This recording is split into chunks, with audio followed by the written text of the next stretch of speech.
Ce lundi 27 février, Olivier Delacroix était invité sur les ondes de Sud Radio. Pendant son passage dans Sud Radio Média, le présentateur de Dans les yeux d'Olivier a poussé un coup de gueule sur l'affaire Pierre Palmade, qualifiant Twitter de caniveau public. Olivier Delacroix fait son retour sur France 2 pour un numéro inédit de Dans les yeux d'Olivier diffusé ce lundi 27 février.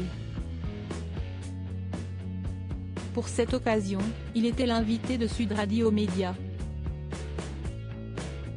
Il a tout d'abord rappelé le concept de son émission. Il y a eu une règle depuis 11 ans que cette émission existe, si est-il que les témoignages sont des longs parcours. Mais on raconte aussi comment on s'en sort. Il y a une démarche de ces témoins de témoigner avant tout pour les autres, a-t-il souligné. Et de qualifier ce programme de lumineux et de très humain. Olivier Delacroix cache sur la société aujourd'hui. Dans la suite de l'entretien, Benjamin Glaise est revenu sur les moments forts du week-end, notamment l'ouverture du Salon de l'Agriculture à Paris, samedi 25 février. Le journaliste a ainsi évoqué la visite assez mouvementée d'Emmanuel Macron. Sur place, le président a eu un vif échange avec un militant du collectif Dernière Rénovation sur le changement climatique.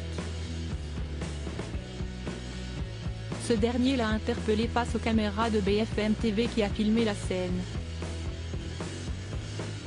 Interrogé à ce sujet sur Sud Radio, Olivier Delacroix n'a pas mâché ses mots. Ça inspire ce qu'est la société aujourd'hui. Ce jeune, il a des revendications. Le problème, si est-il, qu'à aucun moment, il ne laisse parler le président.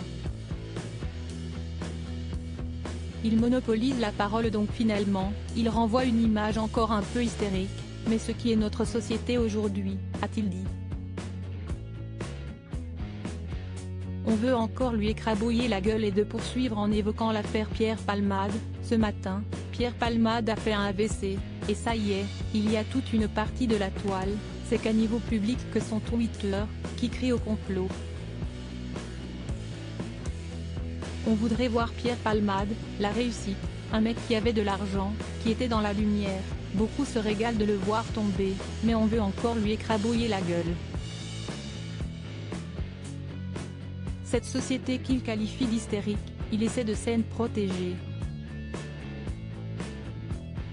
Mais réellement, a-t-il insisté? Et de rappeler, je suis journaliste aujourd'hui, j'ai appris à l'école que mon métier était de ramener l'information au plus juste et de la redistribuer. À lire aussi affaire Pierre Palmade, la justice ordonne le placement en détention provisoire de l'humoriste.